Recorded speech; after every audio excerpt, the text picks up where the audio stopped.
Performance from Embiid, thwarted an almost epic meltdown by Philly. 52, 13, and 6. Only missed 5 shots, bro. Shot 80% from the floor. How big of a win was this for Philadelphia? Well, look, they had to win regardless of what Boston did, who they played. But the fact that they were at home and Boston was without Jaylen Brown and Robert Williams III, they had better win. If they had lost, Nick, it would have been disastrous. Yeah, but they won. So it's all good. Instead, it was nearly disastrous. Okay. I mean, Nick, what? Your boys are in trouble. Okay, Based if we go what? back, I'm about to tell you. I said yesterday, the Celtics are 8-1 against Joel Embiid in the playoffs. Yeah. If you go back and look at those series, I I thought the Sixers had the better team some of those in those situations. They had Ben Simmons at his height, whatever that was. Ben Simmons was playing well, and Embiid was still great. Not quite this Embiid, but he was great, and they had other good players. And yet, what those games in a lot of cases came down to, Nick, was Boston executing tremendously in the clutch under Brad Stevens and Philly dropping the ball. Philly going crazy in the mind, okay? And what do we see last night? The same darn thing. They're up 7 with 15 seconds left, and this happens. Oh, it's James Harden, get away, Tobias. Get away. Yeah. I got this. I'm the best passer in the NBA. I lead the league in assists. Now watch me lead to this turnover. And I'll give it to you. I'm going to be honest. I'm objective. Derek White gave him a little nudge. A little bit of something. But if you could look closely, Maxey tried to sell it. Yeah. And he goes out of bounds. He probably could have stayed in bounds, but he sold it. I get it. But you got to probably stay in bounds. That's number one. Gaff number one. Yeah. Let's move on. Gaff number so they get the ball. Marcus Smart, go back to that driving layup. Why foul? I don't know. Why foul? Well, that's bad. You're up. He can score fine. We're up 7. I don't care. Instead, you foul him. Marcus Smart gets to the foul. And here's the difference. Perfect execution. Hold on. Stop it right there.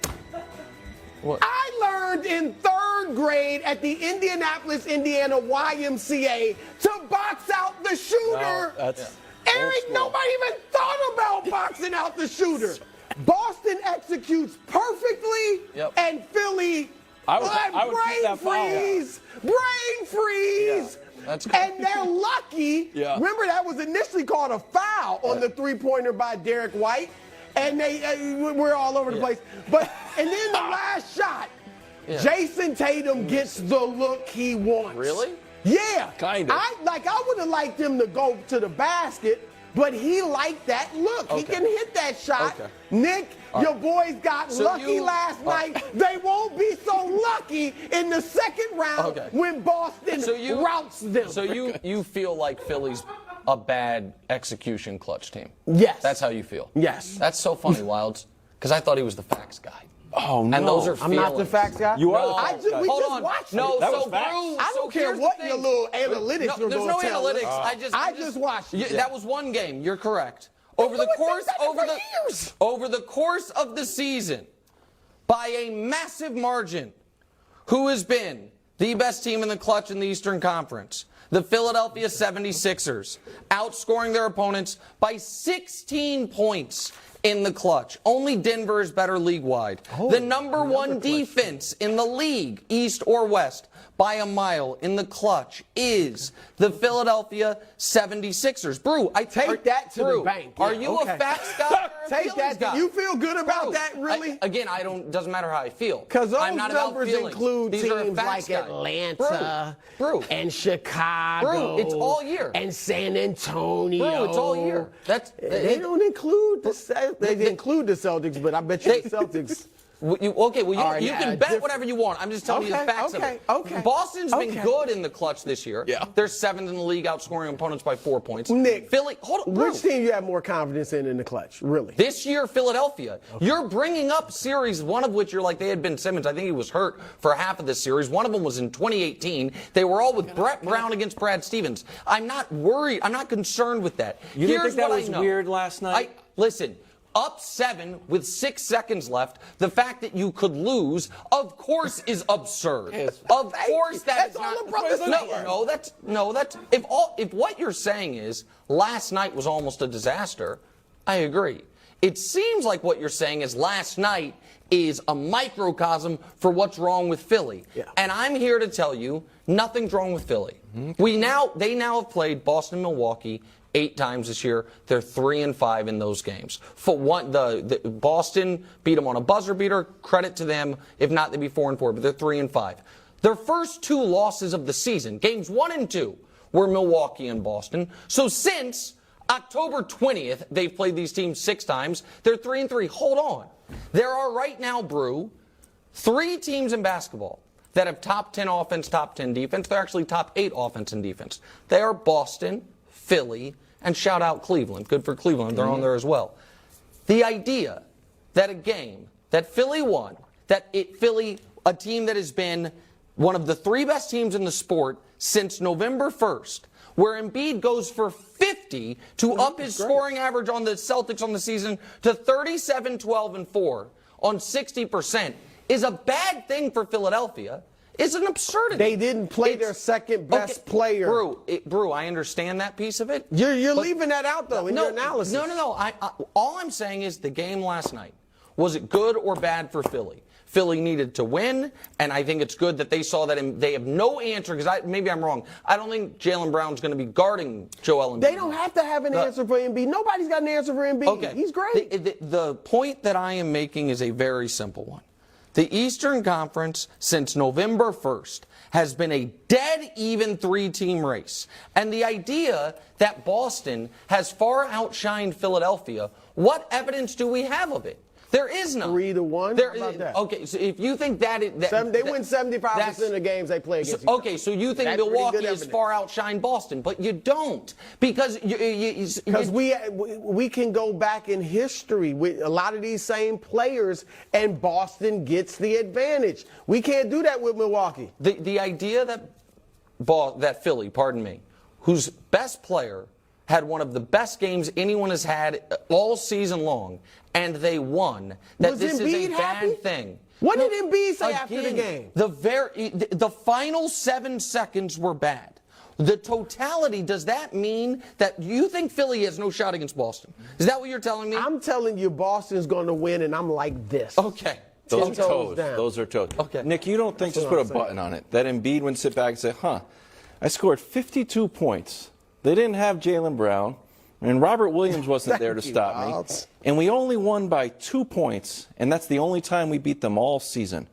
No, I don't because feel too great about that. No, because I don't think Embiid looks at the previous game that they played like, we can't beat them. When it's a tie game with 2 seconds left and Tatum hits a tough 3, you tip your hat. I don't think you're like, we got no answer for these guys. It's not like, and I'm not trying to twist the knife here, it's not like what Boston's done to Milwaukee, where it's like we've lost by 40 twice. That's not what it is. The idea that this is a bad thing for Philadelphia, that Embiid played that well and they won, I think it's almost like I said yesterday, that if Boston wins, it'll be a big deal, and if Philly wins, you guys will say it doesn't matter. They didn't play 2 of their critical players. You keep leaving that out. Brew, Robert Williams is consistently out. I'm not including Jaylen Brown's not important. No, Jaylen Brown's wildly important, but we also don't know how the game would have gone if Jaylen Brown would have played. We know Boston would have been better. Won. I looked it up. They would have been better. Won, yeah. Embiid scored 49 points, they would have lost. See, that's again not how these things work. No, because it won by 2. But that's not how these things work. 52 minus 49 is 3. That's not how these things work. Celtics win. After the game, Doc weighed in on the MVP race. Guess what? He's pro Embiid. Take a listen. The MVP race is over. I'm really. Like tonight, we couldn't make shots. We had guys making shots, with open shots. The man just scored half our points in the NBA game. And I'm biased, but the MVP race is over. Brew, we've been waiting to hear your answer since 10 o'clock. Well, first of all, shout out to Doc. He learned his lesson. Because when I'm sure he does feel like Embiid is the MVP, but he also knew I'm a support my guy. Because when he was, critical of Ben Simmons, and Doc said the absolute truth it went backwards and the whole team, It'd be hard to be critical of Embiid today. No, but I'm just saying he learned his lesson. But Doc, look, I'm sitting down Saturday. Oh my God. No, I'm serious. I'm sitting down Saturday and coming up with all my awards. But I will say that Embiid is looking great. What I'm shocked about is everybody's looking at it as just a two-man race between Embiid and Jokic. I don't think so anymore. I think Giannis is going to the odds have moved Giannis up because Jokic is probably fading, I would think. You hope. But there are a lot of people that still, I don't think it's over. Now, I'm leaning Embiid. It's Can I close. try to push you over? I'm leaning Embiid, but I think it's still close. But all I'm saying, Nick, is there are a lot of these voters, even today, that are just looking at the analytics. So what I'm telling you, I'm not worried about a lot of voters. I'm worried about this voter. Right. You and I'm going to try to convince unless you. Unless you're coming over Saturday morning seconds. And we're sitting down in my right now, Drew, let me see if this can push you, okay? Because you have talked about that numbers matter, history matters, and moments matter. We know he has the moments. He has the buzzer beater to beat to beat Portland. He has the game on national TV. He has the game last night, and then he also has the game where he dropped 48 against Jokic. Okay, so that's that. History. Guys who have finished second in multiple MVPs since 1980. That's Larry Bird, Magic, David Robinson, Shaq, Kevin Garnett, Tim Duncan, LeBron, KD, and Harden. All of them won the MVP. At some point. Joel Embiid is the one who hasn't. That's the history of it. What about the numbers?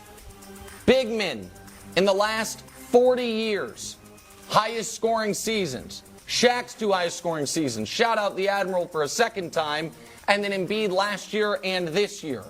What about any position the last 40 years to average 33 points per game? Well, that is 4 of the greatest scorers ever, and Joel Hans Embiid. He has the stats, he has the moments, he has the history. He should be your MVP. First center since 1972 to score 50 points in 3 games in a season. Kareem was the last one. He won the MVP that year. I'm leaning Embiid, but this is close. This is close. It is one basket better than Giannis, so that's a lot. No, one basket. Giannis is in the race.